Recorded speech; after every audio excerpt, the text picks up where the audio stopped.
Hello दोस्तों, आपका मेरी एक और वीडियो में स्वागत है। और आज हम लेसन प्लान मतलब पाठ योजना के बारे में पढ़ेंगे। मतलब आज का हमारा पाठ योजना का टॉपिक है भाषा। सबसे पहले विद्यार्थी शिक्षक का नाम, विषय, दिनांक, कक्षा, प्रकरण मीन्स टॉपिक जिसमें हमने लेसन प्लान बनाया है, मतलब पाठ योजना बनाई है, वो है भाषा। सहायक सामग्री हमें क्या क्या ज़रूरत पड़ती है। चौक, झाड़न, श्यामपट्ट आदि। चौक मीन्स चौक, झाड़न मीन्स डस्टर, श्यामपट्ट मीन्स ब्लैक बोर्ड। सामान्य उद्देश्य, हमारे सामान्य उद्देश्य क्या होते हैं। छात्र छात्राओं को भाषा का मूल ज्ञात करवाना, बच्चों को सामान्य ज्ञान में वृद्धि कराना, छात्र छात्राओं में रचनात्मक क्षमता विकसित करना, बच्चों का नैतिक और बौद्धिक मानसिक विकास करना। विशिष्ट उद्देश्य, जो हमारे जो मेन मोटिव होते हैं बच्चों को क्या बताने के लिए, वो लिखे जाते हैं विशिष्ट उद्देश्य में। बच्चों को व्याकरण संबंधित उचित जानकारी प्रदान करना, बच्चों को भाषा एवं उसके रूपों की समुचित जानकारी प्रदान करना। पूर्व ज्ञान, मतलब इस टॉपिक को पढ़ाने से पहले बच्चों को क्या ज्ञात है उसे पूर्व ज्ञान कहते हैं। विद्यार्थी के लिए भाषा का अर्थ बोलना होता है, अपनी बातों को दूसरों को समझाना होता है। उद्देश्य कथन, आज हम क्या पढ़ाएंगे तो उसका उद्देश्य कथन लिखा जाता है। बच्चों, आज हम लोग भाषा एवं भाषा के रूपों के बारे में विस्तार से पढ़ेंगे और इसका प्रस्तुतिकरण देख लेते हैं। शिक्षण बिंदु, यहाँ पे विद्यार्थी का जो मेन टॉपिक्स होते हैं, मतलब टॉपिक के जो सब टॉपिक्स होते हैं वो लिखे जाते हैं। श्यामपट्ट पर छात्र अध्यापक का कार्य, मतलब ब्लैक बोर्ड के ऊपर जो टीचर जो होता है, जो छात्र अध्यापक का होते हैं, वो क्या लिखेगा उसका कार्य लिखा जाता है। छात्र की, जो बच्चे जो क्या कर रहे हैं वो लिखा जाएगा। तो भाषा का अर्थ, विचारों के आदान प्रदान को भाषा कहते हैं। सिंपल लैंग्वेज में इसको भाषा कहते हैं और बच्चे ध्यानपूर्वक सुनेंगे। तो आगे बढ़ते हैं हम। शिक्षण बिंदु का दूसरा सब टॉपिक है भाषा की परिभाषा। भाषा वह साधन है जिसके द्वारा मनुष्य बोलकर, सुनकर, लिखकर व पढ़कर अपने मन के भावों या विचारों का आदान प्रदान करता है।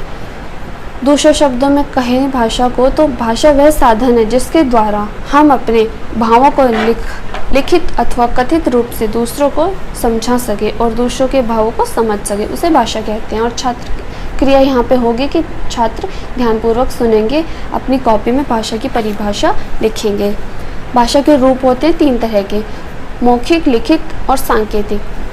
परंतु भाषा के मुख्य रूप 2 ही होते हैं, मतलब भाषा के 2 ही मुख्य रूप होते हैं। एक अमुख्य होता है, क्यों होता है वो भी देखते हैं। मौखिक और लिखित, ये दोनों मौखिक और लिखित 2 मुख्य रूप होते हैं। सांकेतिक भाषा कभी कभी हमें सही जानकारी प्रदान नहीं कर पाती, इसी कारण मुझसे मुख्य रूप नहीं माना गया।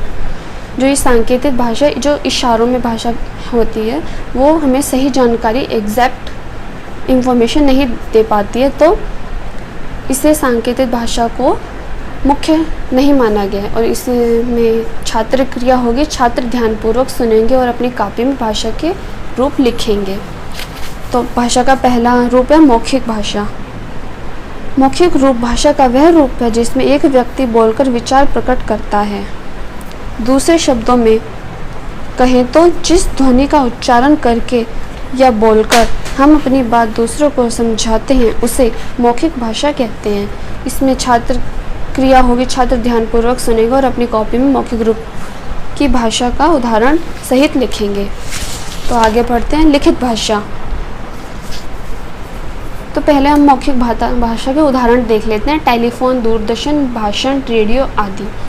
तो अब हम बात करते हैं लिखित भाषा की। लिखित रूप भाषा का वह रूप है जिसमें व्यक्ति लिखकर अपने विचारों या भाव प्रकट करता है और दूसरा व्यक्ति उसे पढ़कर समझता है। जो मतलब लिखकर अपने भावों को प्रकट करे उसे लिखित भाषा कहते हैं। दूसरे शब्दों में जिन अक्षरों या चिन्हों की सहायता से हम अपने मन के विचारों को लिखकर प्रकट करते हैं उसे लिखित भाषा कहते हैं। इसमें भी बच्चे छात्र क्रिया में ध्यानपूर्वक सुनेंगे और अपनी कॉपी में लिखित भाषा की परिभाषा या उदाहरण लिखेंगे। सांकेतिक भाषा, जिन संकेतों द्वारा लिखित भाषा के कुछ उदाहरण है पत्र, पत्रिका, लेख, जीवनी, कविता आदि। और अब हम बात करते हैं सांकेतिक भाषा की। जिन संकेतों के द्वारा बच्चे या गूंगे अपनी बात दूसरों को समझाते हैं वे सब सांकेतिक भाषा कहलाती है।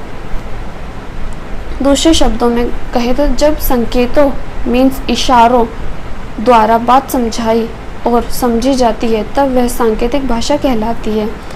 उदाहरण में आएगा चौराहे पर खड़ा यातायात नियंत्रित करता सिपाही आदि।